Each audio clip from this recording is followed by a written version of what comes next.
अस्सलामु अलैकुम वरहमतुल्लाहि वबरकातुहू। नाज़रीन, आप सबका खैर मक़दम है। आप देख रहे हैं रहबर ज़िंदगी और ये लाइव टेलीकास्ट है। मैं हूं आपका मेज़बान रिजवान ख़ान। इंशाअल्लाह इस प्रोग्राम के ज़रिए आप इस्तिफ़ादा करेंगे और हमेशा की तरह आपकी रहनुमाई की जाएगी कुरान हदीस की रोशनी में। आज हमारे साथ एक ख़ास मेहमान मौजूद हैं, मजाज़ुल हक़ साहब। उनका इस्तक़बाल करते हैं जो आपकी इंशाअल्लाह रहनुमाई करेंगे।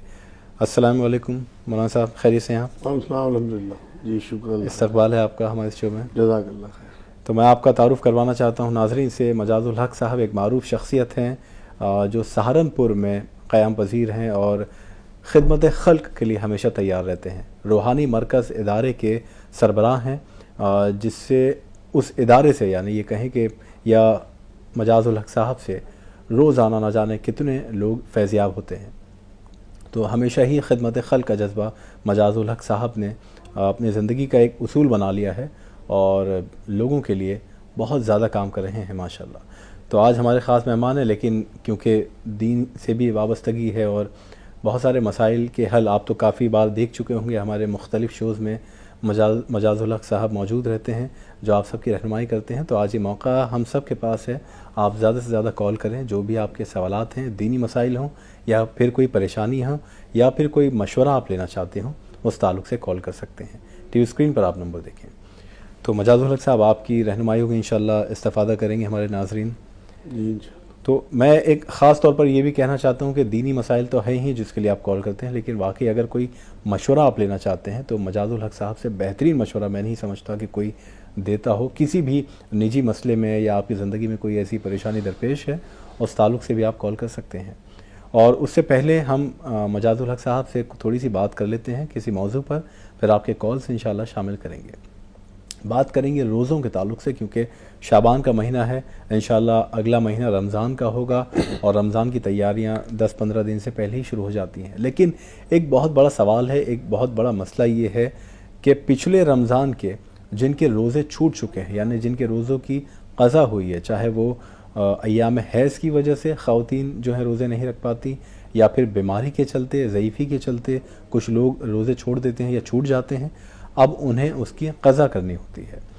अब मान लीजिए कि गुज़श्ता रमज़ान में जो लोग रोज़े नहीं रख पाए उनके अब तक मुकम्मल नहीं हुए और अब दूसरा रमज़ान आने को है मजाज साहब जी। तो ऐसे लोगों को क्या करना चाहिए? क्या कब तक उनके पास कोई मुतय्यन वक्त है कि जब तक उन्हें रोज़े रखने, या जितनी जल्दी हो सके उतनी, या इस रमज़ान से पहले रखने ही पड़ेंगे? अल्हम्दुलिल्लाहि रब्बिल आलमीन वस्सलातु वस्सलामु अला रसूलिल करीम व अला आलिहि व सहाबिहि अजमईन, अम्मा बाद। औज़ु बिल्लाहि मिनश शैतानिर रजीम, बिस्मिल्लाहिर रहमानिर रहीम। रिज़वान भाई, आपने बड़ी अच्छी बात कही और जिस तरफ इशारा दिलाया, लोग इशारा नहीं दिलाते इस तरफ जी। क्योंकि अय्याम के रोज़े हमारी माँ बहनों के छूटते ही हैं और बहुत सीरियस मामला यह है कि फ़र्ज़ रोज़े हैं, ये रखना बड़ा ज़रूरी है। गलत फहमी भी है कि जो बाद में 6 रोज़े सर सैयद के रखे जाते हैं वो जो है उसी में रख लेने चाहिए। लेकिन मैं आज वजाहत कर दूँ अपनी बहनों के लिए कि पूरे साल का जो टाइम है, एक रमज़ान से अगले रमज़ान तक आपके पास है टाइम कि आप सर्दियों में पूरे कर लें, या बीच में थोड़े 2 अब रख लिए, 2 फिर रख लिए, 6 हो या 8 हो, जितने रोज़े हों आप रमज़ान से अगले रमज़ान से पहले रख लें, क्योंकि अगले आपके फ़र्ज़ रोज़े आने वाले हैं और ये अल्लाह का कर्ज़ है आपकी तरफ। तो जितनी जल्दी आप उतारेंगी उतना बेहतर है। इसी तरह से वो ज़ईफ़ लोग जो बीमार थे, कमज़ोर थे, अब उन्हें अल्लाह ने सेहतयाब कर दिया तो वो उन रोज़ों की क़ज़ा करें। अगर कफ़ारा भी दे दिया हो तब भी मेरे नज़दीक ये ऐसे फ़र्ज़ रोज़े हैं और अगली ज़िंदगी में आपकी पता नहीं रमज़ान आने वाला है या नहीं है, क्योंकि बहुत से लोग पिछले साल हमारे साथ थे, इस साल हमारे साथ नहीं है।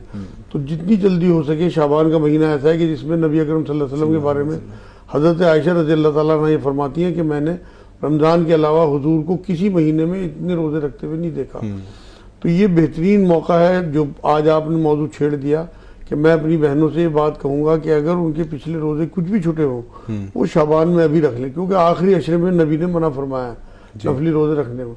लेकिन ये फ़र्ज़ रोज़े हैं जो इनके छुटे हुए हैं, इनकी क़ज़ा ज़रूरी है।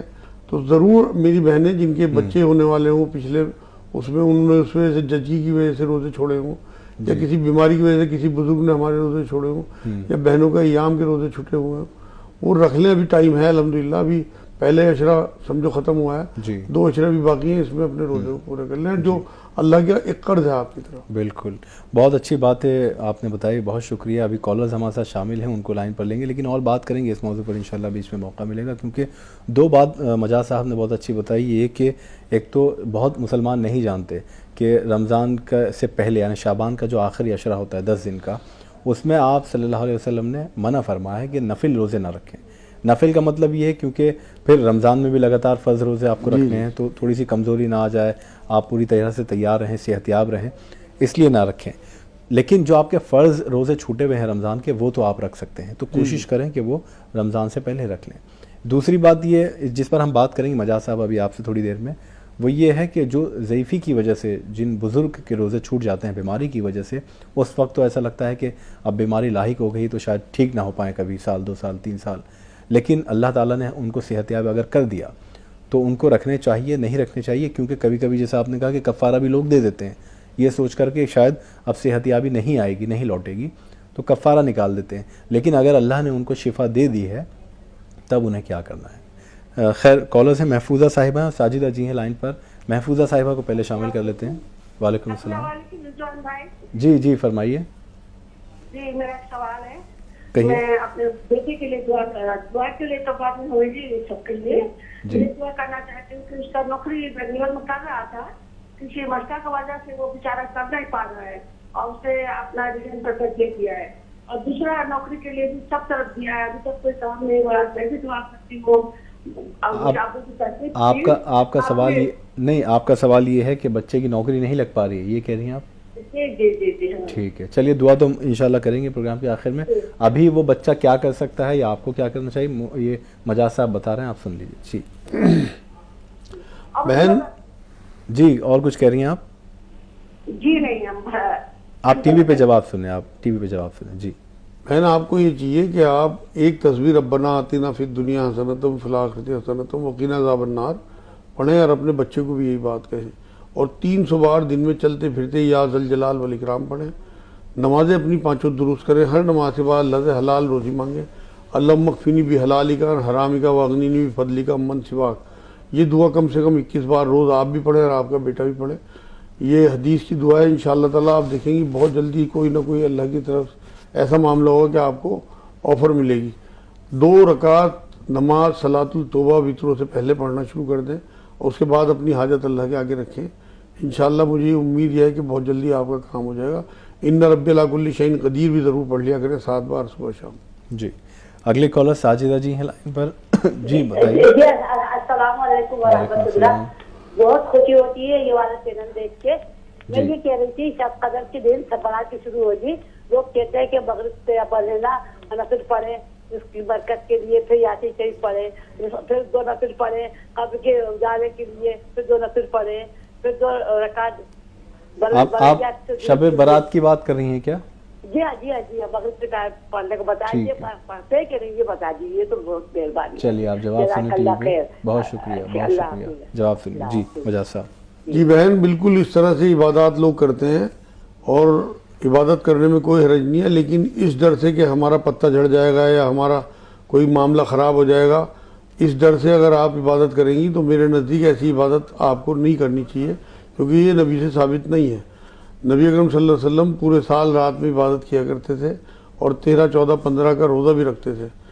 इस तरह की इबादत हुजूर से साबित नहीं है, लेकिन क्योंकि नफली इबादत है, हुजूर ने मना भी नहीं किया, तो आप लोगों को चाहिए कि आप इसे अपने ऊपर फ़र्ज ना करें, वाजिब ना करें कि हर हाल में करना ही करना है। अगर आपकी सेहत ठीक हो, आपके पास टाइम हो, तो बिल्कुल नफिल पढ़ें और इबादत करें रात में, और रोज़ा भी रखें अगले दिन। लेकिन कोशिश ये करें कि रोज़ा 1-2 दिन पहले से रखना शुरू कर दें, क्योंकि नबी अकरम सल्लल्लाहु अलैहि वसल्लम 13, 14, 15 3 दिन का रोज़ा रखते थे हर महीने। तो आप उस नियत से कि मेरे रसूल की सुन्नत है आप रोज़ा रखें, इस नियत से रात में जागें कि नबी अकरम सल्लल्लाहु अलैहि वसल्लम रात की इबादत किया करते थे, उन पर फ़र्ज थी। तो इंशाअल्लाह ताला आप देखेंगे कि आपकी इबादत में 4 चांद लग जाएंगे।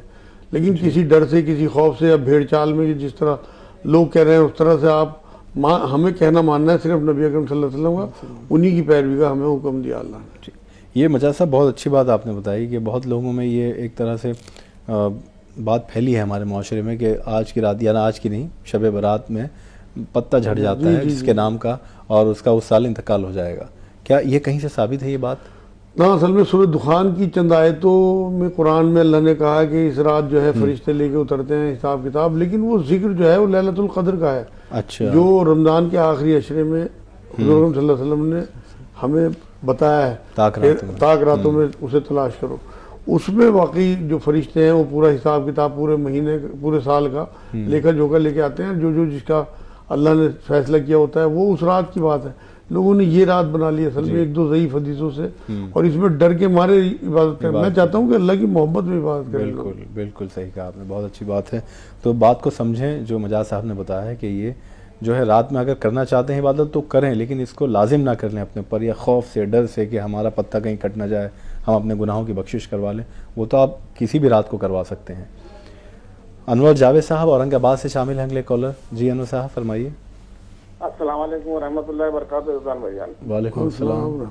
जी फरमाइए। आप सलामत रखे और आपके मुतालिक हिंदू सलामत रखे। आमीन। मेरा सवाल रमजान के महीने के ताल्लुक से है। रमजान में जो हम हमारे औरंगाबाद में 20 रकात नमाज तरावी पढ़ी जाती है और पेशवान साहब हर 4 रकात के बाद नमाज दुआ पढ़ते हैं और आमिर मोमिनीन के नाम लेते हैं, तो क्या ये सही है? इसके बारे में रहनुमाई फरमाइए। बहुत बहुत जज़ाकल्लाह। अस्सलाम वालेकुम रहमतुल्लाहि व बरकातहू। अल्लाह ताला आपको सलामत रखे। आमीन आमीन, बहुत शुक्रिया। जी मुफ्ती साहब। भाई, तरावी की रकात के बारे में इख्तिलाफ है कुछ मसलकों में, लेकिन आपको मेरे ख्याल में अपने इलाके की सुन्नत के हिसाब से काम करना चाहिए जो वहाँ के उलमाए दीन आपको बताते हैं।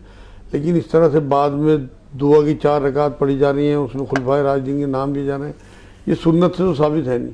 ये अगर आप ज़रूरी समझ के करेंगे तो ये बिदअत बन जाएगी। लेकिन अगर आप नफली तौर पे उनके लिए इसाले सवाब के लिए, उनके बड़े एहसान है हमारे ऊपर खुलफाए राशिदीन के, इस नियत से आप उनके लिए दुआ करते हैं तो कोई हरज नहीं है। लेकिन इसे लाजिम नहीं बनाना मेरे भाई, फिर ये बिदअत बन जाएगी। अब बिदअत के बारे में नबी अकरम सल्लल्लाहु अलैहि वसल्लम ने फरमाया कि हर बिदअत गुमराही है और गुमराही आग तक ले जाने वाली चीज़ है। तो इसलिए हमें अपने आप को आग से ही बचाना है, नेकी की तरफ राग़िब भी रहना है, लेकिन तरीक़ा रसूल अकरम सल्लल्लाहु अलैहि वसल्लम का होना चाहिए। जितना नबी हमें बता के गए, नबी ने 8 रकात भी पढ़ी हैं, नबी ने 12 रकात भी पढ़ी हैं, 20 रकात भी पढ़ी हैं, 20 से ज़्यादा भी साबित हैं। तो अलग अलग लोग जिस तरह से बताते हैं, 20 रकात पे ज़्यादा मुत्तफ़क़ी लोग इसलिए हो गए कि एक बीच की तादाद है और ये सब नफली इबादत है, इसलिए बहुत ज़्यादा शिद्दत किसी भी चीज़ में आपकी नहीं होनी चाहिए, बल्कि शिद्दत होनी चाहिए फ़राइज़ में कि आपका कोई फ़र्ज़ ना छूट जाए। क्योंकि रमज़ान शरीफ में एक फ़र्ज़ का सवाब जो है वो 70 फ़र्ज़ों के बराबर है। तो कोशिश ये करें कि तमाम फ़राइज़ आपके अदा हों, टाइम पे अदा हों, इंशाअल्लाह ताला आपको बहुत अजर मिलेगा और पिछले तमाम गुनाह अल्लाह माफ़ कर देगा। जी इंशाअल्लाह। मोहम्मद सलीम साहब हैं अगले कॉलर। जी सलीम साहब कहिए, क्या सवाल है आपका? अस्सलाम वालेकुम। वालेकुम सलाम। जी मेरा सवाल है, जी जो बीवी अपने शोहर का जायज हुक्म नहीं माने उसके लिए अल्लाह की तरफ से क्या हुक्म है? ठीक है, यही सवाल है बस आपका? जी चलिए बहुत शुक्रिया, जवाब सुना आप टीवी पर। जी मजाज साहब। भाई, ऐसी औरतों के लिए हदीस पाक में भी बात आई है कि ये जन्नत की खुशबू भी ना सूंघ सकेंगी, लेकिन अल्लाह इंसाफ वाले हैं, वो देखेंगे कि उनके हस्बैंड का रवैया कैसा है उनके साथ, वो क्यों इतनी नाला हो गई, क्यों उनका हुक्म नहीं मान रही, फिर इंसाफ होगा भाई। ऐसा नहीं है कि एक तरफा अल्लाह हिसाब किताब कर देंगे। जो खैर खाई की बात अल्लाह ने कुरान में कही है, वो ये हस्बैंड को ये बात कही है कि अगर तुम्हें अपनी बीवी की कोई बात बुरी लगती हो तो तुम उसकी अच्छाई पर नज़र रखो, तुम्हें कोई ना कोई उसमें अच्छाई नज़र आ जाएगी और तुम्हारी ज़िंदगी आसानी से कट जाएगी। और ये भी फरमाया तुम्हें बेहतरीन है वो लोग जो अपनी बीवियों के साथ अच्छे हैं। एक बार फरमाया कमीने हैं वो लोग जो अपनी बीवियों को दबाते हैं, शरीफ हैं वो लोग जो अपनी बीवियों से दबते हैं। इन सारी हदीसों को सामने रखें और आखिरत सामने रखें। अगर आप इग्नोर करेंगे, अपनी वाइफ की बातें माफ़ करेंगे तो इंशाअल्लाह आप भी माफ़ किए जाएंगे। एक हदीस पाक में ये बात भी मिलती है कि माफ़ करने वाले ही माफ़ किए जाएंगे। तो मेरे भाई, आप उनमें खूबियाँ ढूंढने की कोशिश करो, उन्हें प्यार से, खैरख्वाही के साथ, मोहब्बत से, क़ुव्वत से उन्हें समझाने की कोशिश करो।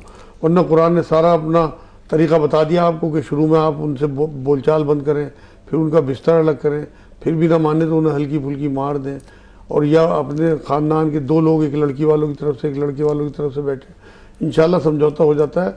औज़ु बिल्लाहि मिनश शैतानिर रजीम पढ़ेंगे आप तो इंशाअल्लाह शैतान आपकी बीवी से दूर हो जाएगा और वो फिर इस तरह की हरकतें उन्हें करने में मजबूर नहीं करेगा कि वो आपकी नाफरमानी करें। आप उन्हें चांस दें, मेरी राय यही है।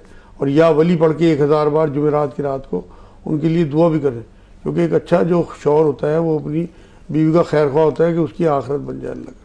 जी जी, बहुत बहुत अच्छा मशवरा दिया है मुजाहिद साहब ने, और ऐसे ही करें, क्योंकि मुजाहिद साहब हम हमेशा कमियां ही ढूंढते हैं। जी जी अगर हमें कोई पसंद नहीं, या जाहिर बात है कि अगर बीवी नाफरमान भी है, उसके बावजूद हम कोशिश नहीं करते कि उसको सुधारने की, प्यार मोहब्बत से डील करने की। कमी भी हम उसकी ढूंढते हैं, अपनी नहीं ढूंढते। बिल्कुल बिल्कुल। अगर हम अपनी कमियों पे भी नजर डालें और कि हमें किस तरह बर्दाश्त करनी होगी है, क्योंकि अल्लाह तो इंसाफ वाले हैं, वो तो मर्द औरत दोनों के हैं ना, तो वहाँ तो इंसाफ ही होना है। जी, चलिए अगले कॉलर वाहिद खान साहब जुड़े हैं। जी बताइए वाहिद साहब, क्या सवाल है आपका? अस्सलाम वालेकुम।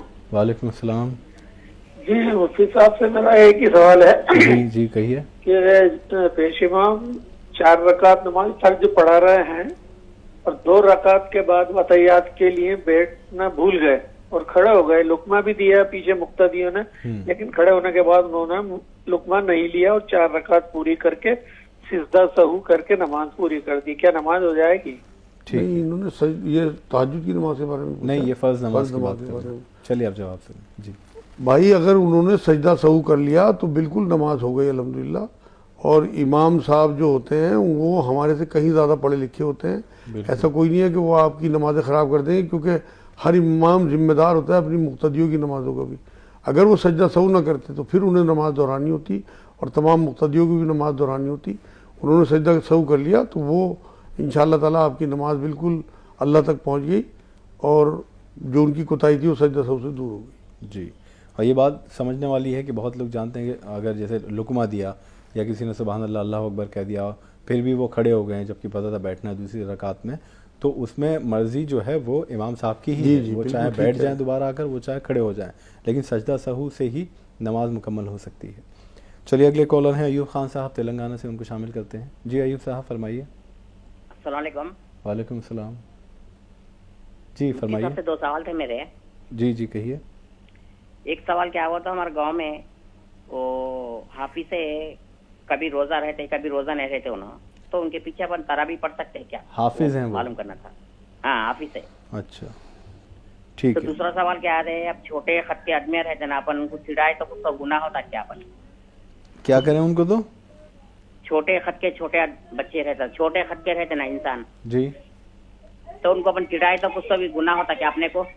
अच्छा उनको चिढ़ाए तो मतलब उनकी मजाक बनाए तो, ये कह रहे हैं आप? हाँ ठीक है जवाब सुनिए। जी मुफ्ती साहब बताइए। मजाक साहब। भाई ऐसा है कि जो मुफ्ती साहब या जो हाफिज साहब रोज़ा छोड़ रहे हैं तो वो उसका गुनाह उन्हें अलग मिलेगा और तरावी सुनाने का उन्हें सवाब अलग मिलेगा, क्योंकि तरावी नफिल इबादत है। फिर भी अगर आपका दिल नहीं चाहता तो आप किसी और इमाम साहब के पीछे सुन लें, लेकिन उनके पीछे सुनने में भी कोई हरज नहीं है। नबी सल्लल्लाहु अलैहि वसल्लम ने एक बार ये बात फरमाई कि जमात की कदर किया करो, अगर जो तुम्हारे इमाम हैं वो फासिक भी हैं तब भी जमात से ही कोशिश करो नमाज़ पढ़ने की। तो इज्तिमाइयत की अपनी अलग ही रूह है, जो इस्लाम की रूह है उसमें इज्तिमाइयत आती है। दूसरा सवाल आपका छोटे कद के लोगों को चिढ़ाने से मुताल्लिक है। कुरान में अल्लाह ने सूरह हुजरात में मना किया है कि एक दूसरे के लक़ब न रखो और उन्हें चिढ़ाओ मत उल्टे सीधे नामों से। तो बिल्कुल पकड़ होगी अगर हम कुरान की आयत के हिसाब से नहीं चलते और लोगों की मजाक उड़ाते हैं। लोगों को तो आप खुद सोचें कि उन्हें छोटा किसने बनाया, उनका कद छोटा किसने किया, तो आप उनकी मजाक नहीं उड़ा रहे मादल्ला, बल्कि आप अल्लाह के ऊपर उंगली उठा रहे हैं।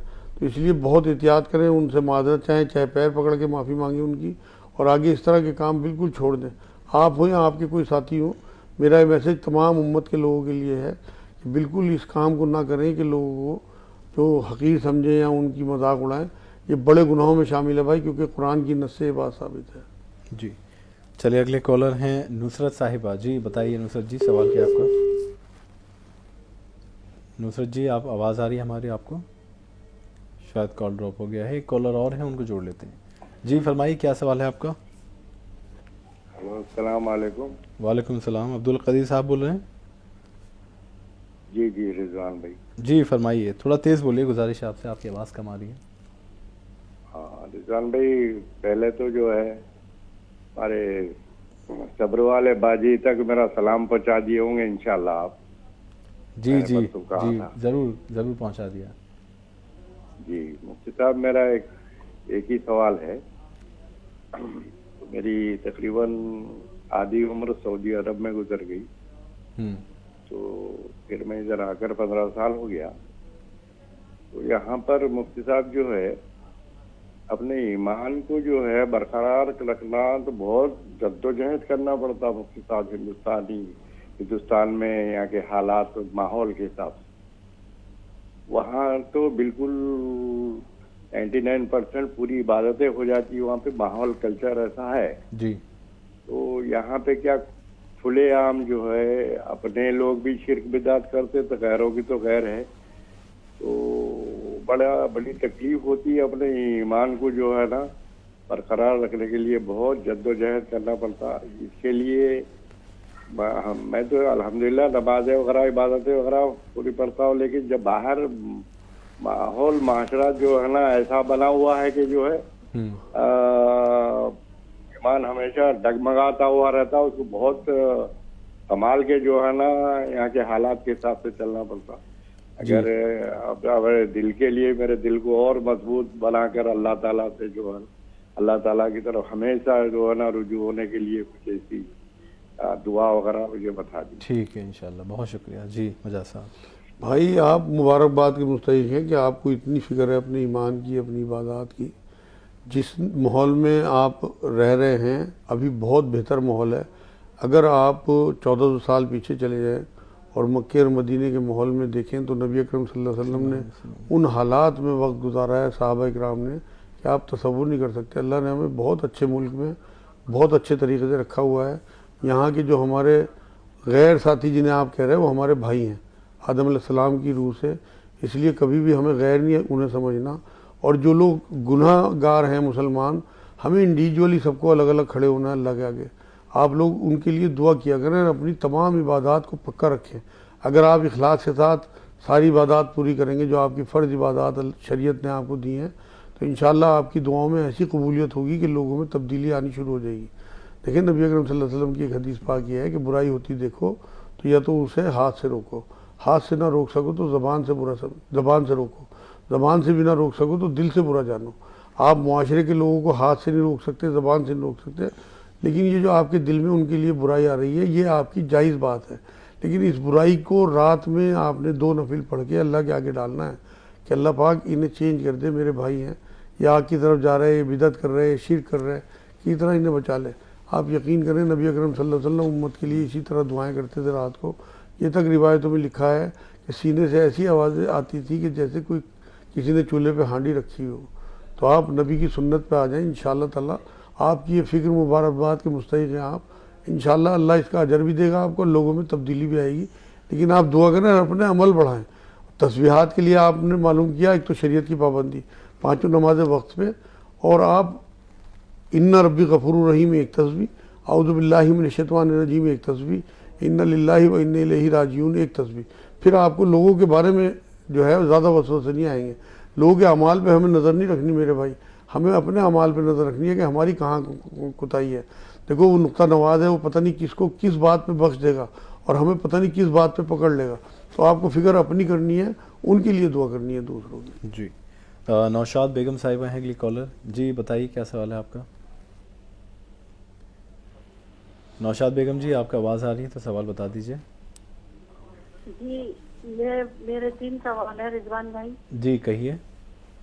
एक सवाल तो ये है, मेरी दुकान कभी है ना आज तक किराए पे नहीं चलती है, तो किराएदार ही नहीं आता।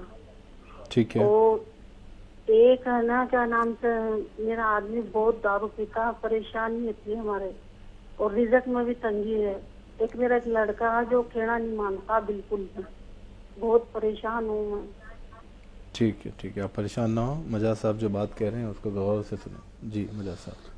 बहन आप एक तो अपने शौहर पे जब वो सोते हुए हों तो 21 बार या शहीद सिराने खड़े होकर उनके ऊपर दम करें। 21 बार सूरह इखलास कुल अल्लाह वाली सूरत 3-3 बार दुरूद आगे पीछे उनके पैरों की तरफ खड़े होकर उनके ऊपर दम करें। और एक गोली आती है अगर आप उन्हें दें वो नशा छुड़ाने की, किसी डॉक्टर से लिखवा लें जिससे कि डोज वो उसके हिसाब से सेट कर दे तो वो ज़्यादा बेहतर है। अगर आपको कोई टैबलेट नहीं मिलती तो आप काले तिल उन्हें देने शुरू कर दें और दूध में या चाय में 5 पत्ती ज़ाफ़रान की उन्हें आप दें एक टाइम दूध में या चाय में, तो इंशाल्लाह उनकी नशे की तबीयत ही नहीं उनको चाहेगी। दूसरे इन्ना रब्बी अला कुल्ली शैइन हफीज़ एक तस्बीह पढ़ें आप।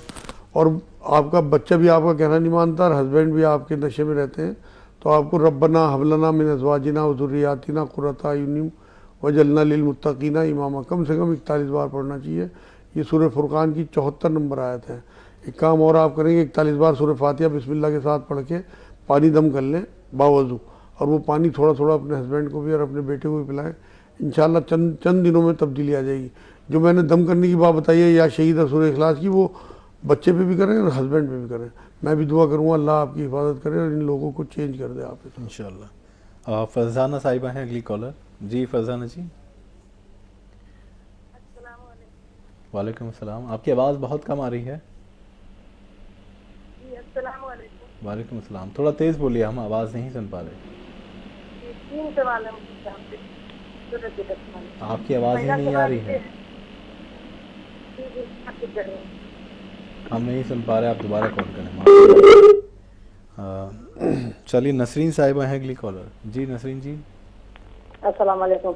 वालेकुम अस्सलाम। जी फरमाइए। मेरा सवाल है, मैं 5 टाइम नमाज पढ़ती हूँ, तस्बीह सब करती हूँ, फिर भी मेरे शोहर मेरे पर तहमत लगाते हैं। मैं समझाती हूँ, मैं करती हूँ ऐसा नहीं है, गलत तो ऐसा ही ना करो। क्या भी झगड़े करने का, गाली देने का तहमत लगाते हैं, बुरा तहमत लगाते हैं।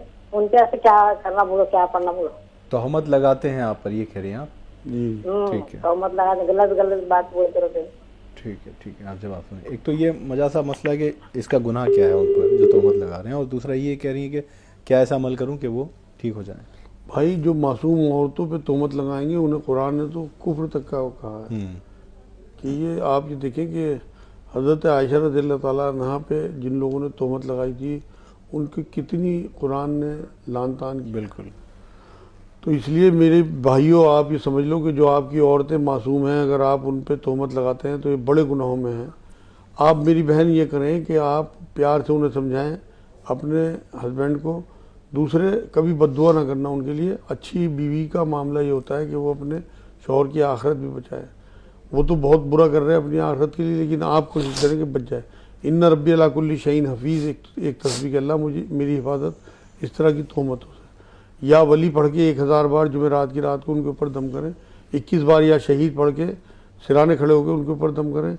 21 बार सूरह इखलास पढ़ के 3 बार दुरूद आगे पीछे पैरों की तरफ खड़े होकर उनके ऊपर दम करें।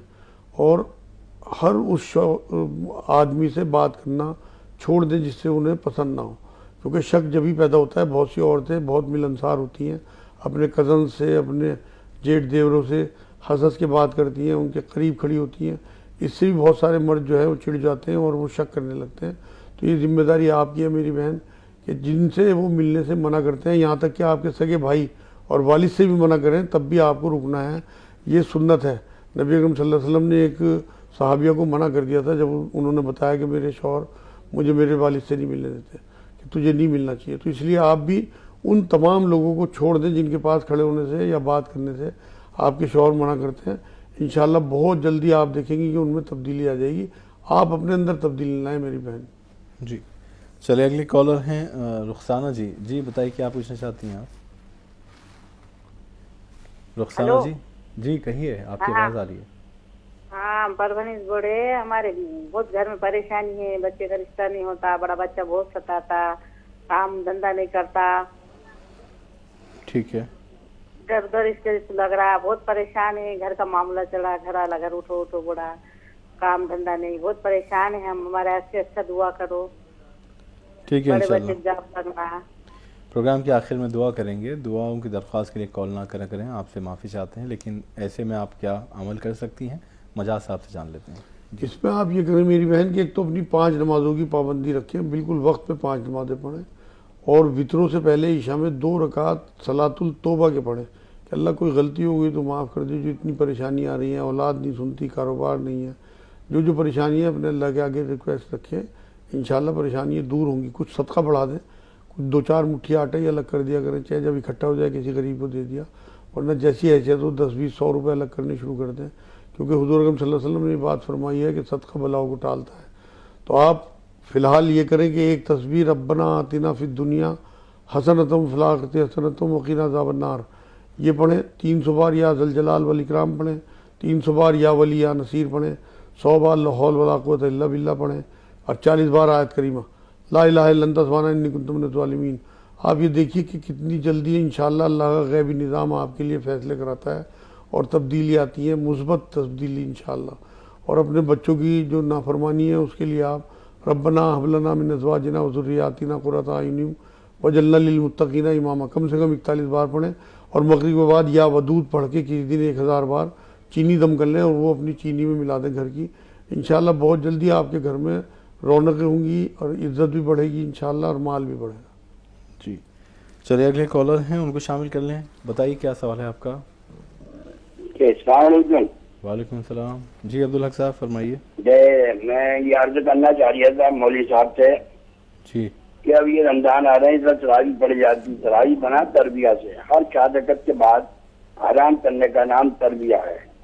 हमारे उस्ताद जो है वो ये कहते थे कि इसके अंदर वो है किसी आलिम का इंतजाम किया जाए, या आलिम अगर पढ़ा रहे हो तो उनको चाहिए कि जो 4 रकात में पढ़े गए हैं वो मोकामात जो है मुतशावरात को छोड़ के मोकामात के लिए बतलाएं। मगर यहाँ हमारे यहाँ तो ये होती रस्म जैसी जो है होने लगी कि उसके अंदर पूरी और तस्बीह जो है वो भी नहीं पढ़ी जाती। आप अगर अपने तौर से यहाँ से कुछ इरशाद फरमाएंगे तो हो सकता है कि कुछ तब्दीली हो जाए। जी इंशाअल्लाह, बहुत बहुत शुक्रिया भाई, बड़े अच्छा सजेशन है आपका और यही होना चाहिए। कुरान को तरतील से पढ़ने का हुक्म दिया है कुरान ने, तो आप कोशिश करें किसी ऐसी मस्जिद में पढ़ने की जहाँ आराम से 29 दिन का कुरान होता हो और बेहतरीन कुरान पढ़ते हों लोग, क्योंकि ऐसी ही मस्जिद का इंतखाब करना चाहिए। जो जल्दी वाली तरावी लोग पढ़ते हैं वो आप यकीन करें कुरान की हुर्मती में ना पकड़े जाएं, अल्लाह ना करे।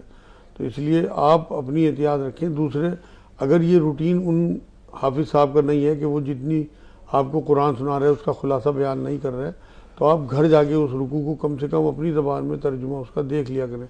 हम दूसरों को ब्लेम करते हैं, अपने आप को भूल जाते हैं। तो जब तक ये रूटीन हमारे माशरे में शुरू नहीं होता तब तक कम से कम आप अपनी ज़बान में, जो आपको ज़बान अच्छी आती हो, इंग्लिश, उर्दू, हिंदी, उसमें आप उतना कुरान, एक पारा रोज़ अगर आप सुनेंगे, 29 दिन का कुरान सुनेंगे, तो एक पारा आप तर्जुमा, मोटा मोटा तर्जुमा कि इसमें क्या क्या हुक्म अल्लाह ने दिए, उन्हें नोट भी कर लें। और अगले दिन आप खुद बताते खड़े हो गए, एक बार इजाज़त लेके हाफिज़ साहब से कि जी मैं 5-10 मिनट का ये खुलासा बयान करना चाहता हूँ। अगर आप में हिम्मत ना हो तो कोई और आपके ऐसे साथी हों जो थोड़े से बोल्ड हों और वो बोल सकते हो मजमे के बीच में, वो बता दें। नहीं तो आप कम से कम सब्र करें और ख़ुद ज़रूर पढ़ें कि आज आपने कौन सा पारा पढ़ा और उसमें अल्लाह ने हमें क्या हुक्म दिए। इंशाअल्लाह आप देखेंगे आपकी ये दर्द ही अल्लाह ने चाहा अगले सालों में कुरान का खुलासा बयान कराएगा माशरे में। मैं भी दुआ करूँगा और आपका दर्द, आप मुबारकबाद के मुस्तहिक़ हैं मेरी तरफ से कि आपको अल्लाह ने ऐसी सोच दी है कि जो मुस्बत सोच है। जी बिल्कुल।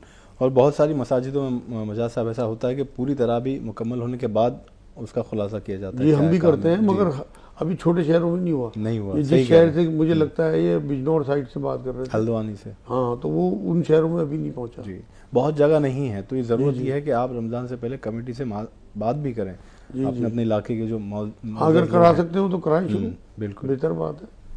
चलिए अगले कॉलर हैं फैज़ान साहब, उनको शामिल कर लेते हैं। जी फैज़ान साहब फरमाइए। वालेकुम सलाम। जी वो पापा के वालिद साहब ने वो नशे के लिए पूछना चाह रहा था हम आपसे। अच्छा, वालिद साहब नशा करते हैं ये कह रहे हैं आप? जी जी। उनके लिए कुछ जानना चाह रहे हैं? जी ठीक है, आप जवाब सुनिए। जी मजाज साहब। भाई नशे के लिए आप उन्हें काले तिल देना शुरू कर दें दूध से। अगर वो खुद छोड़ना चाहते हैं तो आसान हो जाएगा छूटना। और 5 पत्ती ज़ाफ़रान की उन्हें, अगर ज़्यादा एजेड हैं तो 2 टाइम दे दें दूध से ही। और आप इन्ना रब्बी अला कुल्ली शैइन हफ़ीज़ एक तस्बीह पढ़ें कि अल्लाह मेरे वालिद की हिफाजत नशे से। जब वो सोते हुए हों तो उन्हें या शहीद पढ़ के दम करें। 21 बार उनके सिराने खड़े हो गए और 21 बार सूरह इखलास कुल अल्लाह वाली सूरत पढ़ के 3 बार दुरूद शरीफ पढ़ के उनके ऊपर दम करें। मैं भी दुआ करूँगा अल्लाह उनका नशा छुड़ा दे और उन्हें इतनी समझ आ जाए कि वो इसे हराम समझ के छोड़ दें, तौबा कर लें। इंशाअल्लाह तौबा करने के बाद वो ऐसे ही मासूम हो जाएंगे जैसे उन्होंने गुनाह किया ही नहीं। जी चलिए अगले कॉलर हैं फरजाना साहिबा, लुधियाना से जुड़ी हैं। जी फरजाना जी कहिए। वालेकुम सलाम। आपकी आवाज़ आज बहुत कम आ रही है, पता नहीं क्यों। फ़ोन में कोई प्रॉब्लम है आपके या पता नहीं क्या बात है। में कोई कमी आ गया। पहला सवाल ये है ये जो आयात है अला यालमु मन खलाक व हुवल लतीफुल खबीर, ये हम हर बीमारी के लिए पढ़ सकते हैं। आप समझ गए? सवाल ये है कि जैसे रबे बारात में क्या मुर्दा करूँ सच में आते हैं, तो अगर आते भी है मुर्दा करूँ अल्लाह ताला की देते हैं, ये तो आप लोग को पता हो, क्या मैं समझ गया। मतलब खाना खुना खिलाना जरूरी है? तीसरा सवाल क्या है आपका? और तीसरा सवाल ये है कि शैतान बांधा जाते हैं शब बरात के चांद से, तो क्या जो जिस्म में है तो नफ्स में शैतान है, क्या उसका भी बंधन हो जाता है? क्या कह रही हैं? आपकी बात नहीं समझ पाई, तीसरी बात नहीं समझ पाई। कि जो शैतान जो बंध जाते हैं शब बरात का चांद से, तो क्या जो नफ्स में शैतान है वो भी बंध जाते हैं? आप ये कह रही हैं शब बारात या रमजान में? शब बरात से शुरू होते हैं, कहते हैं कि शैतान का मतलब बंदी हो जाता है। नहीं नहीं, क्या ऐसा कुछ नहीं है। हम मजाज साहब से जानेंगे, पहले तो वो जान लीजिएगा। दूसरा ये कि आप आयत समझ गए थे, आप लाइन पे रहिए। नहीं, आयत अगर वो है कुरान की तो बिल्कुल वो शिफा के लिए पढ़ सकते हैं। अच्छा, कुरान को अल्लाह ने पूरे के पूरे को शिफा कहा है जी। लेकिन अगर किसी बुजुर्ग की बताई हुई दुआ है तो उसे तो ऑथेंटिसिटी अगर हदीस से साबित है फिर तो इन्हें पढ़ना चाहिए, नबी की बता के गए हो या कुरान की कोई आयत हो। अगर कुरान की आयत है तो बिल्कुल इंशाअल्लाह ताला शिफा है और आंख नीचे पढ़ने बिल्कुल। अच्छा, ये कह रही हैं, देखिए मुहाशरे में बहुत सारी बातें फैली हुई होती हैं रस्मों को लेकर, या जैसे शब बारात पे कह रही हैं कि क्या मुर्दे घर पर आते हैं शब बारात में? ना मेरी बहन, अल्लाह ने कुरान में सूरह मोमिनून में बात कह दी कि जो एक बार मर गया अब वो आलम बरज़ख में है, उनकी रूहें इस तरह से नहीं आती। मुर्दों के लिए आप दुआ ज़रूर किया करें, बाकी उनका अब आपकी ज़िंदगी से कोई दखल नहीं है इस दुनिया से। उनकी रूहें जा चुकी हैं और वो अगर नेक लोग हैं तो वो जन्नतों में इंशाअल्लाह ताला मिलेंगे, और जो बद रूहें हैं वो सब दोज़ख में जाएंगी। आपके घरों से उनका कोई ताल्लुक़ नहीं है, आप सिर्फ उनके इसाले सवाब के लिए कुछ सदका वगैरह कर सकती हैं या फिर उनके लिए दुआएं कर सकती हैं। जी, चले अगले कॉलर हैं आयशा सिद्दीका साहिबा हैं लाइन पर। जी बताइए। जी सलाम, क्या कह रही हैं, बताइए सवाल क्या है आपका? 3 साल है मेरे। एक सवाल बताइए, वक्त कम है, आपकी आवाज़ भी ठीक से नहीं समझ पा रहे।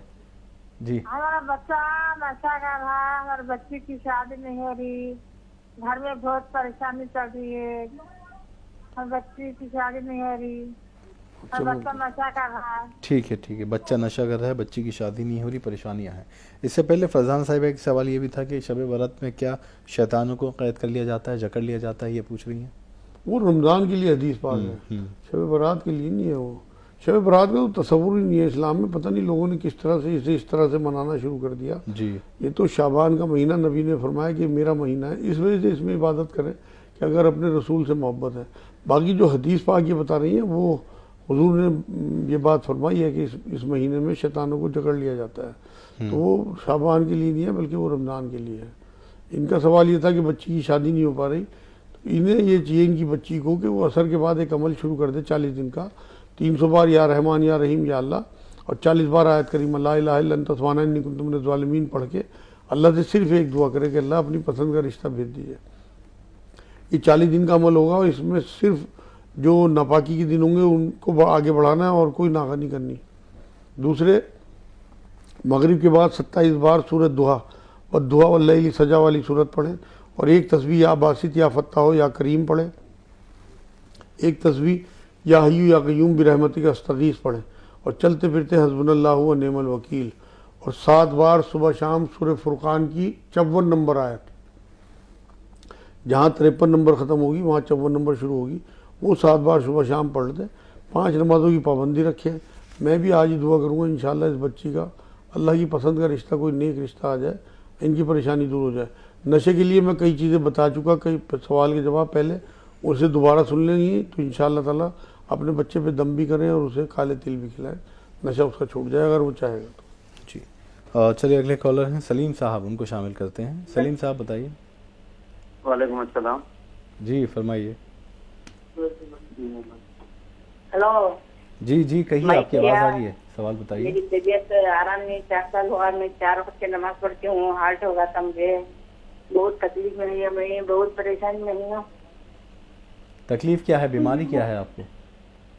हार्ट होगा था मुझे, उसके बाद में एक हार्ट के बाद में 2 महीने के बाद में पाँव हाथ मैं कल से बहुत तकलीफ है मुझे। 4 वक्त की नमाज छोड़ती हूँ, 4 वक्त की नमाज पढ़ती हूँ, बाद नवाज दिन की नमाज पढ़ता हूँ, सब हर रकात की नमाज पढ़ता हूँ। सुबह की नमाज नहीं पढ़ती, मैंने हक नहीं हो रहा। क्या मैंने क्या सही है क्या गलती है? ठीक क्या है, है? आप इत्मीनान रखें, अल्लाह शिफा आपको देगा। मजाज साहब से भी कहेंगे कि दुआ करें, लेकिन इलाज अगर कोई बीमारी है तो इलाज ज़रूर करवाएं पहले।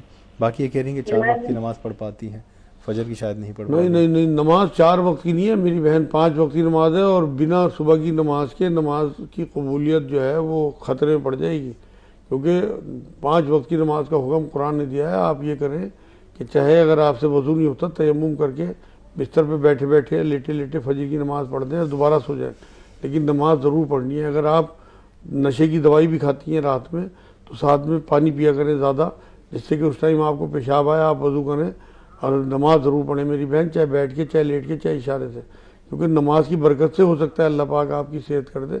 मैं भी दुआ करूँगा कि अल्लाह आपको सेहत दे। आप फ़िलहाल इन्ना रब्बी अला कुल्ली शैइन हफ़ीज़ 1 तस्बीह, अल्लाह हौल वला कुव्वता इल्ला बिल्लाह 3 तस्बीह, ला इलाहा इल्ला अंता सुब्हानका इन्नी कुन्तु मिनज़ ज़ालिमीन 40 बार पढ़ें।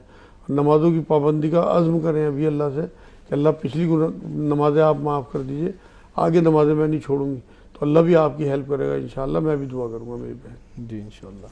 अगले कॉलर हैं सना साहिबा लाइन पर। जी सना जी। अस्सलाम वालेकुम। वालेकुम अस्सलाम, कहिए। माशाअल्लाह बड़ी खुशी हुई मचाल मौलाना साहब को देख करके।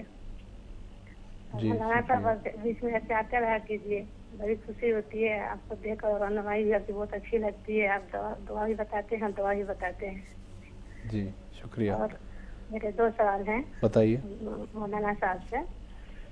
जी सलाम पर जब आते थे मौलाना साहब तो उस वक्त हम कॉल करते थे, उसको तो हमारा कॉल नहीं लगता था, लेकिन ये दूसरों को जो बताते थे तो हम भी वो सब सुन करके पढ़ते थे। चूँकि दवा बताते थे, हम सुन करके वो दवा करते थे। तो एक दवा बताए थे ये मौलाना साहब बच्चे की कब्ज के लिए, ये दवा बताए थे अश्वगंधा और काला तिल और बादाम, 70 बादाम, 10 चम्मच काला तिल और उसमें अश्वगंधा शायद 10 चम्मच बताए थे। तो हम भी वैसे अपने बच्चे के लिए करते थे। 17 साल का मेरा लड़का है, और उसके साथ दुआ भी था इन रबी अला कुल्ली शैइन कदीर। तो मेरे बच्चे ने ऐसे किया, मैं उसको दवा बना कर दी, लेकिन मौलाना साहब सब उसके तेजी से नहीं बढ़ रहे हैं, अभी भी कब उससे छोटे ही हैं। तो क्या इसको हम आगे जारी रखें या क्या करें? ठीक है।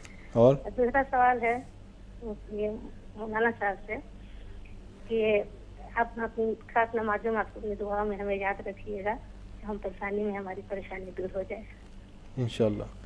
जी वो बहन मैंने इस तरह से बताया था, 5 मुनक्का सुबह शाम देनी है बच्चे को, और 70 बादाम, 10 चम्मच काले तिल, और कम से कम उसमें आप 200 ग्राम के करीब अश्वगंधा पाउडर मिला लें।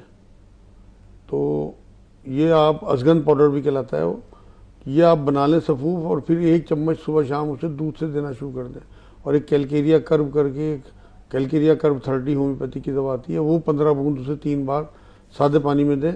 लक़द खलक़नल इंसान फ़ी अहसनी तक़वीम उसे याद करा दें आयत, कम से कम 41 बार रोज़ पढ़ें। और या रहमान या रहीम या अल्लाह 1 तस्बीह, इन्ना रब्बी अला कुल्ली शैइन क़दीर 1 तस्बीह। नमाज़ों की पाबंदी रखें, हर नमाज में अल्लाह से हाइट बढ़ाने की दुआ करें, और एक लटकना शुरू करें अपने दर में, कोई डंडा वंडा बांध लें और लटकना शुरू करें। नेट पे देखिए कि हाइट बढ़ाने की एक्सरसाइजेज क्या हैं। आप दुआ और दवा दोनों करें, मैं भी दुआ करूँगा अल्लाह पाक उसकी हाइट बढ़ा दे इंशाअल्लाह ताला, और वो जितना चाहता है उसकी हाइट बढ़ जाएगी इंशाअल्लाह। मैं भी दुआ करूँगा। जी इंशाअल्लाह। अगले कॉलर हैं महरुन्निसा साहिबा लाइन पर। जी बताइए क्या पूछना चाहती हैं? अस्सलाम वालेकुम। वालेकुम अस्सलाम। ये जरा सुस्ताई है मुझे, और हमारी बेटी एग्जाम की जा रही है। पूरे लड़के तो नहीं है, पूरे लड़कियां हैं, तो कामन की एक लड़की काम की जा रही है और एक एग्जाम की जा रही है। जरा घबराहट आ गई, जरा ताकत से, जरा हिम्मत से रोक रखो, क्या तो वजीफा बोलना। और इम्तिहान के लिए आप कह रही हैं? खैर और बरकत के वास्ते बोलना। ठीक है, एक तो बच्ची इम्तिहान पे जा रही है, काम पे जा रही है, दूसरी और खैर बरकत के लिए जाना चाहती हैं। तो बच्ची जो है वो घबराए नहीं, नर्वस ना हो, उसके लिए क्या करें? उसके लिए आपकी बच्ची को ये चाहिए, दोनों बच्चियों को, जो काम पे जाती है वो भी और जो पेपर देने जाती है वो भी, कि 2 रकात नमाज नफिल पढ़ के जाएं। कुरान में सूरह बकरा में अल्लाह ने कहा कि मदद चाहो मेरी सब्र और सलात से। तो इंशाल्लाह जब 2 नफिल पढ़ के जाएगी तो अल्लाह की हिफाजत में आ जाएगी। जो पेपर देने वाली बच्ची है वो 2 नफिल के साथ साथ एक तस्वीर रोज़ रब्बी ज़िदनी इल्मा की रोज़ पढ़े, थोड़ी देर या आलीम पढ़े, और जिस दिन पेपर देने जाए रास्ते भर या हसीब पढ़ती हुई जाए, बिस्मिल्लाह पढ़ के पेपर शुरू करे, और वो जो कोई चीज़ भूल जाए बीच में तो दुरूद शरीफ पढ़ दे। जो काम पे जाती है बच्ची वो इन्ना रब्बिल अला कुल्ली शैइन हफीज़ एक तस्वीर पढ़े कि अल्लाह मेरी इज़्ज़त की, ईमान की, सेहत की, हर चीज़ की हिफाजत, और रब्बना आतिना फिद दुनिया हसनतम फिल आखिरति हसनतम वक़िना अज़ाबन्नार ये ज़रूर पढ़े, जिससे उसकी आखिरत और दुनिया दोनों संवर जाए और उसके ऑफिस में उसकी हिफाजत भी हो और इंक्रीमेंट भी मिलता रहे जितनी वो मेहनत करती है। बाकी मैं भी दुआ कर दूँगा आप उनके लिए, उनके पीछे या वली या वाली या नसीर, या वली या वाली या नसीर कम से कम 300 बार पढ़ लिया करें, और इन्ना रब्बिल अला कुल्ली शैइन हफीज़ एक तस्वीर पढ़ लिया करें। बच्ची भी और आप भी नमाज़ों की पाबंदी रखें, तभी तस्वीरें काम करती हैं। इंशाल्लाह मैं भी दुआ करूँगा उन बच्चियों के लिए। जी, और चलिए साजिदा साहिबा हैं अगली कॉलर लाइन पर। जी बताइए क्या पूछना चाहती हैं? जी अस्सलाम वालेकुम। अभी मुफ्ती साहब बता रहे थे कि अपन वितर है ना पढ़ने से पहले 2 रकात सलात सुबह पढ़े तो वो नमाज के बाद ही पढ़ सकते कि वितर से पहले पढ़ना था।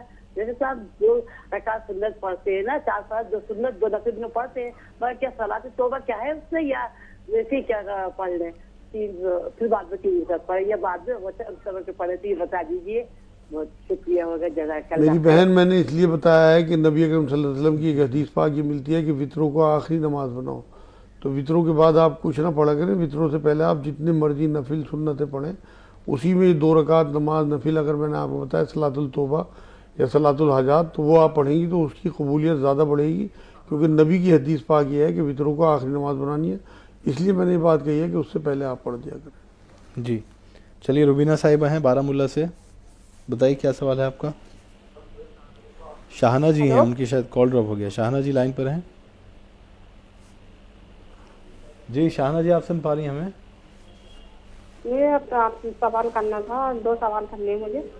बताइए सवाल जल्दी। मेरा ये सवाल है कि मैं अपना घर बेचना चाह रही हूँ और वो नीचे का है मेरा घर, और वो आज के हिस्से में जिससे मैंने खरीदा है ना उन्होंने किराए पे दे दिया, सट्टा लगवा दी है। वो इतनी है ना परेशान कर रहे हैं कि इसलिए उनका ये काम शुरू कर दिया कि मेरा घर बिके नहीं, परेशानी आया कोड़ियों में दे के चली मैं ऐसी। मतलब वो आपके पड़ोसी ही हैं? और कारोबार के लिए दुआ करवानी है। वो आपके पड़ोसी हैं? जी वो आपके पड़ोसी ही हैं जो आप कह रही हैं परेशान कर रहे हैं? अब इनसे मैंने खरीदा ना, ठीक है, तो वही लगवा रहे हैं सट्टा, मतलब किराए पे दे रहा खरीदा है, ठीक है। हाँ उनसे ही खरीदा है, तो वो अब इस तरीके से परेशान कर रहे हैं कि ये ऐसी कोड़ियों में बेच के चली आने इस तरीके से। चलिए आप जवाब सुने। ठीक है जी। मैं आप एक तस्वीर सुम्मुन बुकमुन उमयुन फहुम ला यरजिऊन पढ़ना शुरू कर दें। सूरह बकरा की 18 नंबर आयत है। और इन्ना रब्बी अला कुल्ली शैइन हफीज़ एक तस्वीर, इन्ना रब्बी अला कुल्ली शैइन कदीर एक तस्वीर, ला इलाहा इल्ला अंता सुब्हानक इन्नी कुन्तु मिनज़ ज़ालिमीन 40 बार। एक काम आप ये करें कि 41 बार सूरह फातिहा बिस्मिल्लाह के साथ पावज़ू पढ़ के पानी दम कर लें, सिर्फ एक बार वो पानी छिड़क दें अपने घर में। इंशाअल्लाह ताला आपका ये मकान बिक जाएगा और आपको आपकी पसंद का दूसरा कोई मकान मिल जाएगा।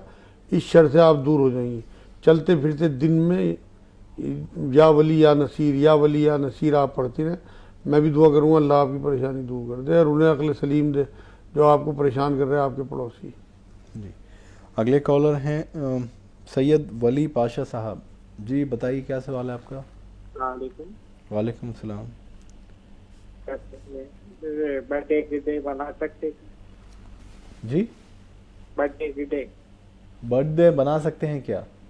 हाँ जी ठीक है जी। मजा साहब सालगिरह मना सकते हैं? भाई अगर आप अपने घर में अपने बच्चों को खुश करने के लिए छोटा मोटा केक काट के और बच्चों की रजामंदी के लिए काम करते हैं तो मेरे नज़दीक तो कोई हरज है नहीं। लेकिन अगर आप औरत मर्द का खुलत मुलत और हंगामे करते हैं, गंदे डांस और वीडियो वगैरह चलाते हैं, गाने बजाते हैं, तो ये तो इस्लाम के सब खिलाफ है मेरे भाई। तो इसलिए हमें अपने बच्चों के माहौल के हिसाब से फैसला करना है कि हमारे बच्चे इंफीरियरिटी कॉम्प्लेक्स का भी शिकार ना हो, कि वो स्कूल में जाएं तो अपने जो कुलीग हैं या उनके जो क्लास फेलो हैं वो बर्थडे मनाएं और इनको बच्चों को हम मतलब जो एहसास कमतरी का शिकार कर दें। ये हिकमत के ख़िलाफ़ बात होगी। आप अपने बच्चों को ये तो सिखाओ कि बेटे आप बर्थडे मनाओ, लेकिन इस्लामिक दायरे में। हमने इस तरह की हंगामे नहीं करने कि हम बहुत सारे लोगों को इकट्ठा करें और उसमें औरत मर्द सब हो, बर्दगी हो और उल्टे सीधे गाने बजें या उल्टी सीधी डांस हो, ये इस्लाम के ख़िलाफ़ है। बाकी आप बर्थडे मंगा लें और अपने थोड़े बहुत घर के जो लोग हों, बहन भाई हों, उनके साथ कोई हरज नहीं है जो नामहरम ना हो।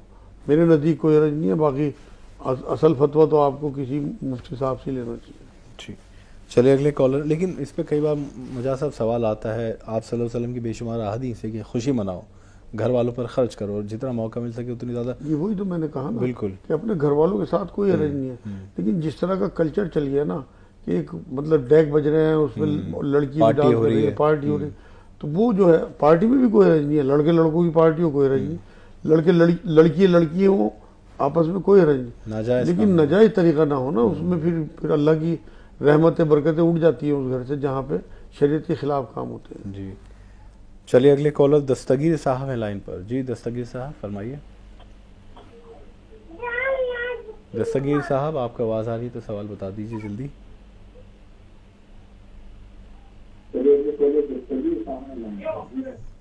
चलिए अगली कॉलर हैं तबस्सुम साहिबा लाइन पर। आप फ़ोन काट के दोबारा कॉल करें, टीवी से हट के बात किया करें। तबस्सुम जी लाइन पर हैं आप? जी बताइए क्या पूछना चाहती हैं? अस्सलाम वालेकुम। वालेकुम सलाम। मेरे 3 सवाल है। 3 मत बताइए, माफ़ी चाहता हूँ, वक्त कम है, 2 बता दीजिए जल्दी। नहीं छोटे छोटे ही है। एक तो ये क्या, जैसे कि नमाज के मतलब जैसे अपन नमाज पढ़ने को खड़े हो रहे और पैर अपने ऐसे लगे कि कमजोर हालत महसूस होए तो अपन फर्ज तो खड़े रह के पढ़ ले, पर सुन्नत नफिल बैठ के पढ़ ले तो जायज होगा। और दूसरा सवाल ये है कि 2 लेडीज जैसे एक के पीछे एक पढ़े के साथ में नमाज अदा करे। और तीसरा सवाल ये है, क्या उम्मत मोहम्मदिया तो इबादत तो करती है नहीं, बस ये 3 रातें करती है, ताजुद तो करती नहीं, मतलब ये 3 रातों में इबादत करती। तो अब जैसे आप लोग बता रहे हैं कि ये जायज नहीं है, मतलब इस्लाम से 3 रातों में 1 रात तो जायज है, साबित है ये, मतलब शबे महराज और शबे बारात की बात बता रही हूँ। ठीक है तो चलिए हम समझ गए आपका सवाल। जी, तो अब जैसे कि अब वो भी मतलब वो छोड़ देंगे तो अल्लाह उनको हिदायत दे। अगर मैं इसमें कहीं गलत हो तो अल्लाह मुझे माफ भी करे, पर इस पे थोड़ा रहनुमाई दे, क्योंकि दुनिया तो वो इतनी गाफिल है कि इबादत कर ही नहीं रही है और ये रातों में भी नहीं करेंगी, तो मगफिरत का जरिया कैसे उनके लिए होगा। बहुत अच्छी बात है, बहुत शुक्रिया। मतलब कहने का ये कि फ़राइज़ को छोड़कर हम जो दीगर रस्में हैं या जो चीज़ें साबित ही नहीं है उस पर ज़्यादा जोर दे रहे हैं। ना, इनका कहना है कि अगर जैसे हम बता रहे हैं कि ये रात में भी ना इबादत करें तो बख्शिश कैसे होगी? अच्छा, मेरी बहन, बख्शिश सुन्नत रसूल के मुताबिक चलने पे होगी। अगर ये रात नबी अकरम सल्लल्लाहु अलैहि वसल्लम से इबादत की साबित हो, उनकी साबियात से, तो बिल्कुल आप उसी तरह से करें। हुजूर से जो साबित है वो पूरे साल इबादत साबित है रात की, तो आप पूरे रात इबादत करें। ख़ास तौर से रमज़ान की रातें तो हुजूर अपने घर वालों को भी सोने नहीं देते थे, खुद भी नहीं सोते थे। तो ये जो 30 रातें आने वाली हैं, ना कि 3 रातें, इन 3 रातों को भी जोड़ लें, लेकिन उन 30 रातों में ज़्यादा इबादत करें तो इंशाल्लाह आप सुन्नत रसूल पे होंगी। जी, और क्या सवाल था? एक सवाल था कि नमाज खड़ी होती है, फ़र्ज़ नमाज जो है पैर कमज़ोर हों या कुछ तकलीफ़ हो रही है तो क्या सुन्नत नवाफिल जो है? बिल्कुल मेरी बहन, ये दीन हनीफी लेके आए हैं नबी अकरम सल्लल्लाहु अलैहि वसल्लम। जैसी आपकी हालत हो अल्लाह वैसे ही कबूल करेगा आपकी नमाज़ें। अगर आप में कमज़ोरी है तो अल्लाह को पता है, कुरान में अल्लाह ने कहा है ला युकल्लिफुल्लाहु नफ्सन इल्ला वुसअहा, मैं किसी पे उसकी हिम्मत से ज़्यादा बोझ नहीं डालता। तो आप जितनी मुशक्क़त से नमाज़ पढ़ेंगी उतनी अजर है। तो अगर आपको वाकई खड़े होने में दिक्कत है तो आप बैठ के नमाज़ पढ़ेंगी तो अल्लाह इंशाअल्लाह उस नमाज को भी कबूल करेंगे और ज़्यादा अजर देंगे कि इनकी तबीयत ख़राब थी फिर भी नमाज़ पढ़ती रही, मेरा हुक्म मानती रही। तीसरा एक और सवाल था इनका। एक सवाल ये था कि अगर जो 2 ख़वातीन हैं एक साथ क्या नमाज़? हाँ बिल्कुल पढ़ सकती हैं। जमात के सर पे अल्लाह का हाथ होता है कि अगर कोई ख़वातीन है और दोनों मिल के नमाज़ पढ़ सकती है तो बिल्कुल इंशाअल्लाह मैं भी दुआ करूँगा अल्लाह करे उन्हें जमात का सवाब मिले। जी, चलिए अगले कॉलर हैं उनको जोड़ते हैं। यास्मीन जी है लाइन पर। जी बताइए क्या सवाल है आपका? अगर आपका आवाज़ आ रही है, जो कॉल पर हैं बता दीजिए सवाल क्या है आपका।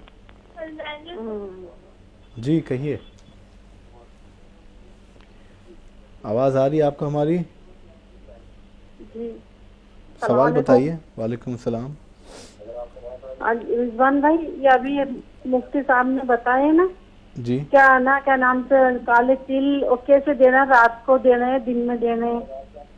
हेलो, सुन रहे हैं, बोलिए। आप टीवी पे ना सुने। हाँ रिजवान भाई, इनको आप हिसाब से पूछो, ये काले तिल और वो क्या देना रात को नशे करते हैं ना, वो इस चक्कर में। और ठीक क्या है। पढ़ना रात को। ठीक है आप सुन लें टीवी पर जी। नशे के लिए जो मैंने बताया मेरी बहन, आप 1 चम्मच काला तिल उन्हें दूध से देना शुरू कर दें। 5 पत्ती ज़ाफ़रान की दूध में घोल के दे दें या ऐसे ही खिला के उन्हें दूध पिला दें। और या वली जुमेरात की रात को पढ़ के 1000 बार उनके लिए दुआ करें। 21 बार या शहीद पढ़ के उनके सिराने खड़े होकर उनके ऊपर दम करें। इन्ना रब्बी अला कुल्ली शैइन हफीज़, अल्लाह इनकी हिफाजत फरमान, नशे से हराम काम में मुलव्विस है। और उन्हें किसी अच्छे आलिम से समझवाने की भी कोशिश करें कि ये कितना बड़ा गुनाह है। 21 बार सूरह इखलास जो कुल औलाद वाली सूरत है 3-3 बार दुरूद शरीफ आगे पीछे पढ़ के पैरों की तरफ खड़े होकर उनके ऊपर दम करें। इंशाअल्लाह ताला मैं भी दुआ करूँगा अल्लाह उन्हें नशे से बचा ले। और आप खुद भी अपनी नमाज़ों की पाबंदी रखें, उसमें दुआ भी करें जी। मोहम्मद जाकिर साहब हैं अगले कॉलर। जी जाकिर साहब। हेलो, अस्सलाम वालेकुम जी। वालेकुम सलाम। मैं बोलता हूँ, औरत को अगर शोहर मना करे तो क्या नफली रोजे रख सकती है? ठीक है। और दूसरी बात ये है कि हम नमाज पढ़ते हैं और नमाज में अगर कहीं कोई रकात भूल जाए, जैसे 4 रकात है, मैंने 3 पढ़ के वो शैतानी वक्त में 4 पढ़ ली।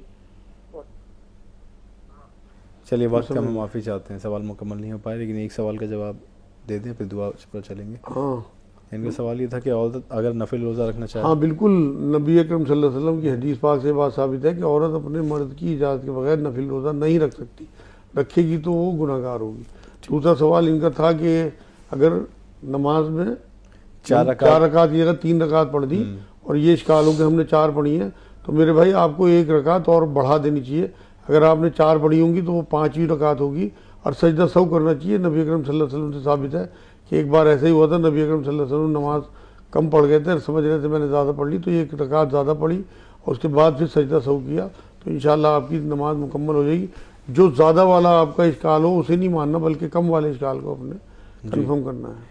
चलिए दुआ का वक्त है, हम आपसे गुजारिश करेंगे दुआ में शामिल हो जाएं। मजाद साहब आपसे गुजारिश है दुआ करवा दीजिए सब। सुभान अल्लाह व बिहम्दिही सुभान अल्लाहिल अज़ीम। अल्लाहुम्मा सल्ली अला सय्यदना मोहम्मद व अला आलि सय्यदना मोहम्मद व बारिक वसल्लम। अल्लाह तो हमारे तमाम गुनाह माफ़ फरमा दे। या अल्लाह हमें सुकून अता फरमा। या अल्लाह पूरी उम्मत इस टाइम मुश्किल में है, या अल्लाह पाक उनकी मुश्किलों को दूर फरमा। या अल्लाह नबी अकरम सल्लल्लाहु अलैहि वसल्लम ने बताए हुए रास्ते पे चलने की तौफीक अता फरमा। या अल्लाह पाक हमें सुन्नतों पे चलने वाला बना दे। या अल्लाह जिन चीज़ों को सल्लल्लाहु अलैहि वसल्लम ने बुरा समझा उन्हें हमारी ज़िंदगियों से निकाल दे। या अल्लाह जिन चीज़ों को सल्लल्लाहु अलैहि वसल्लम ने अच्छा समझा उन्हें हमारी ज़िंदगी में उतार दे।